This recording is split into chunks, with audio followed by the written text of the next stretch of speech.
Hello everyone, welcome to Gokul coaching centre. इस video में हम लोग देखेंगे 2017 के गणित के ऑब्जेक्टिव सवाल 20 सवाल। आइए शुरू करते हैं। पहला सवाल है द्विघात समीकरण 2x² - 4x + 3 का विवेचक क्या होगा। तो विवेचक का फॉर्मूला होता है डी कहते हैं विवेचक को b² - 4ac। b के वैल्यू a बराबर है 2, b बराबर -4 और c बराबर 3। b स्क्वायर b की जगह कितना -4 का होल स्क्वायर -4 की जगह 4, a की जगह 2 और c की जगह 3। -4 का स्क्वायर हो जाएगा 16 -4 दूना 8, 8 3 24। 16 - 24 हो जाएगा -8, जो है ऑप्शन नंबर सी।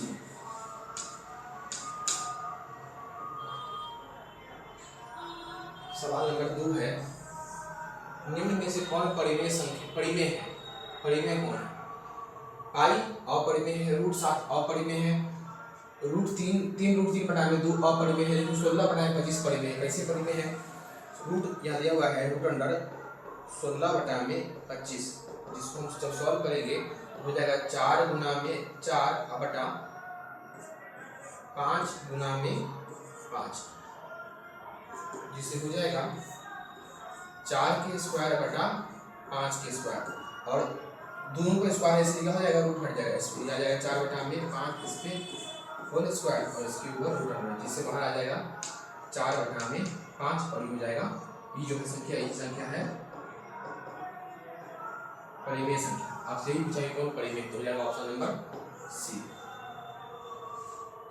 यदि किसी द्विघात बहुपद x² - 2x + 5 बराबर 0 के मूल अल्फा, बीटा है तो अल्फा प्लस बीटा का मान निकालना है। सवाल नंबर 3 का आंसर है x² - 2x + 5 बराबर 0। इसका यहाँ देखिए, यहाँ से a बराबर है 1, b बराबर -2 और c बराबर 5। पूछा क्या है? Alpha plus beta. तो अल्फा प्लस बीटा का फॉर्मूला होता है -b बटा में a, और माइनस की जगह माइनस, b का वैल्यू कितना है, b का वैल्यू है पहले से ही माइनस, और c का वैल्यू है 1, जो हो जाएगा -+2 बटा में 1, जिससे आ जाएगा जो ऑप्शन नंबर बी में। अगला सवाल नंबर 4, यदि AP का प्रथम पद a और सार्वधातुक d हो तो nवां पद ज्ञात कीजिए। nवां पद का फॉर्मूला होता है nवां पद a + a n-1 इंटू में d। किधर है a + n-1 इंटू में d, ऑप्शन नंबर बी। दो समरूप त्रिभुजों के क्षेत्रफलों का अनुपात की भुजाएं 4:9 के अनुपात में है। इन त्रिभुजों का क्षेत्रफल का अनुपात निकालना है। तो क्षेत्रफल का अनुपात फॉर्मूला क्या होता है?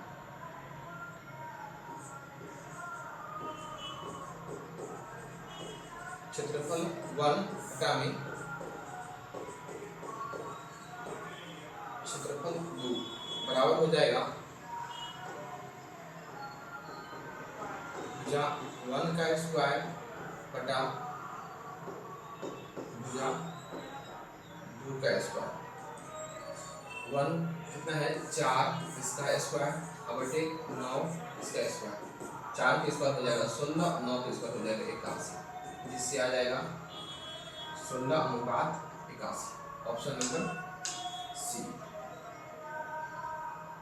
यदि किसी वृत्त के बाह्य बिंदु P से दो स्पर्शरेखाएं PA का PB खींची है, यदि PA बराबर 8 सेंटीमीटर तो PB की लंबाई क्या होगी।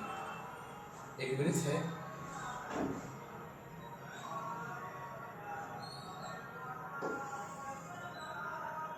किसी बाह्य बिंदु P से स्पर्शरेखा खींची गई,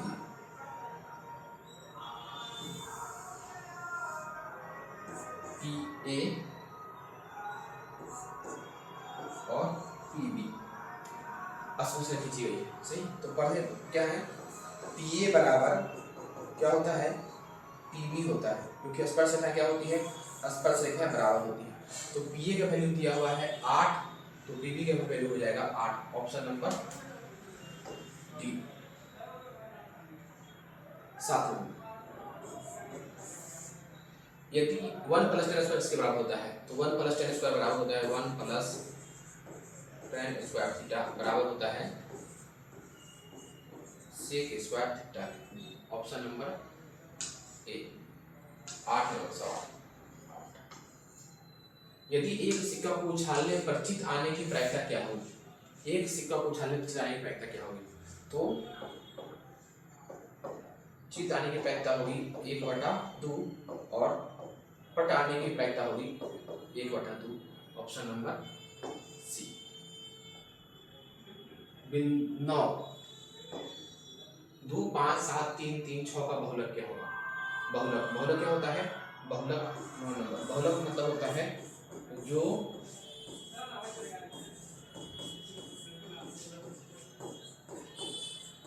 बहुत बार आया है, जो बहुत बार आया वही बहुलक है। तो बहुलक में आया है आप देखेंगे तो 3 सबसे ज्यादा बार आया है। ऑप्शन नंबर देखिए 3, 1 बार 2 बार 3 सबसे ज्यादा बार आया है। 10 नंबर। बिंदु -1,3 तथा -5,7 के बीच की दूरी क्या होगी? तो दूरी सूत्र का फॉर्मूला क्या होता है?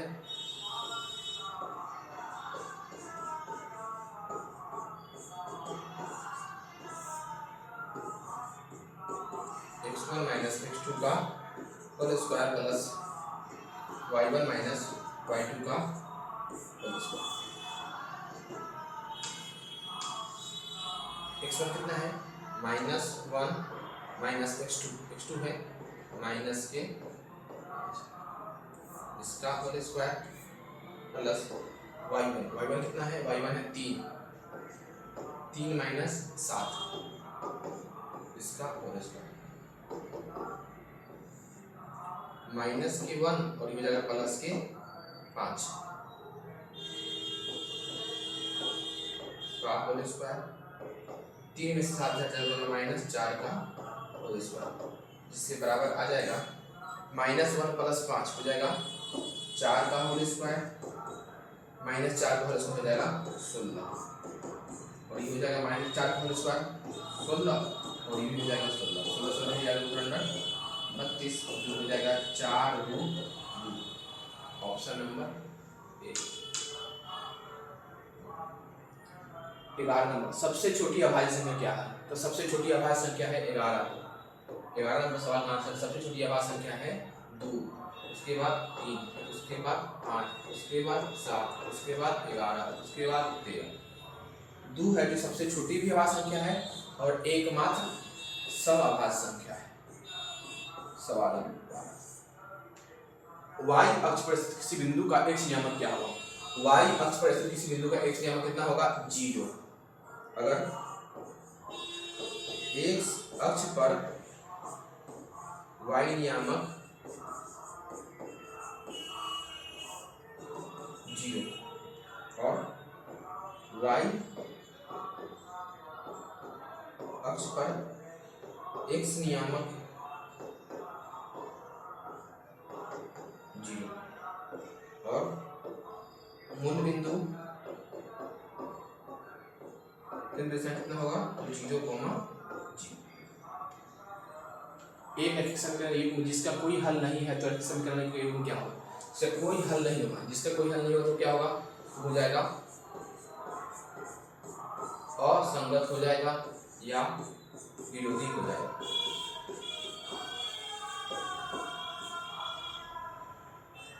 cos 90 माइनस थीटा कितना हो जाएगा? cos 90 माइनस थीटा बराबर हो जाएगा sin थीटा और sin 90 माइनस थीटा हो जाएगा cos। 0.33 को परिमेय के रूप में लिखना है। 0.23 इसके ऊपर एक लिखना। जितना पे रेखिक रहेगा उतना लिखेंगे 9 और जितना पे बटा में जितना पे रहेगा उतना लिख देंगे 0।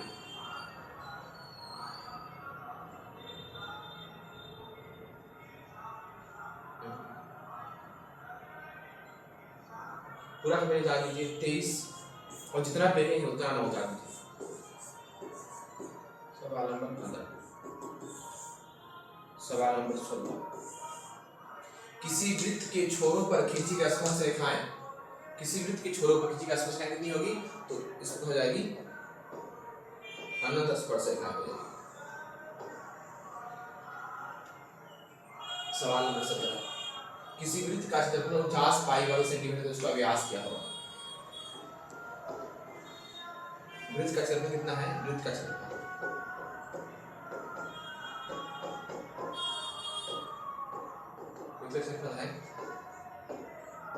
49 पाई और 49 पाई, तो उत्तर होता है पाई आर स्क्वायर बराबर 49 पाई। पाई की जगह हो जाएगा, पाई की जगह पाई से कट जाएगा पाई, आर स्क्वायर बराबर हो जाएगा 49, आर बराबर हो जाएगा रूट अंडर 49, आर बराबर हो जाएगा 7। पूछा क्या है, पूछा है व्यास, व्यास बराबर हो जाएगा 2 गुना में 7 मतलब 14।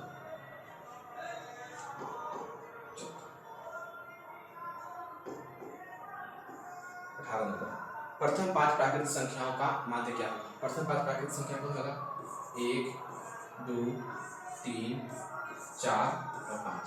माध्य क्या होता है, अगर सेम अंक घट वाला जो माध्य होता है बीच वाला, अगर उसे निकालेंगे माध्य हो जाएगा 3, इसका आंसर हो जाएगा 3।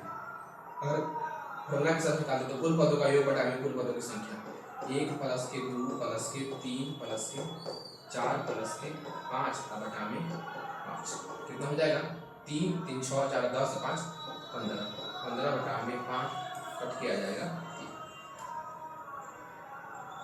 19वां सवाल, यदि साइन ए बराबर साइन 65 बराबर ए cos 65 बराबर बी हो तो ए स्क्वायर प्लस बी स्क्वायर का मान ज्ञात करना है।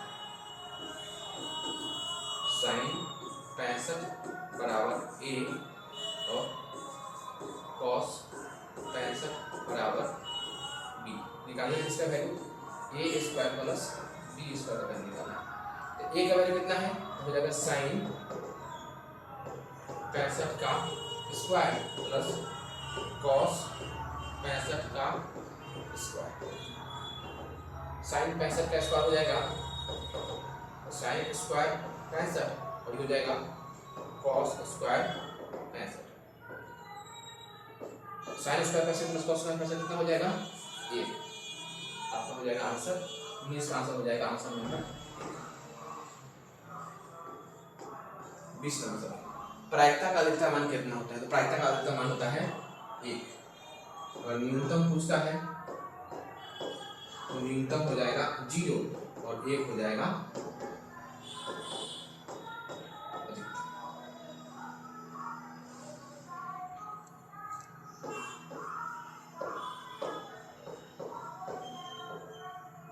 Thank you. हम आपको इसी तरह 2011 से लेकर 2025 तक मैथ और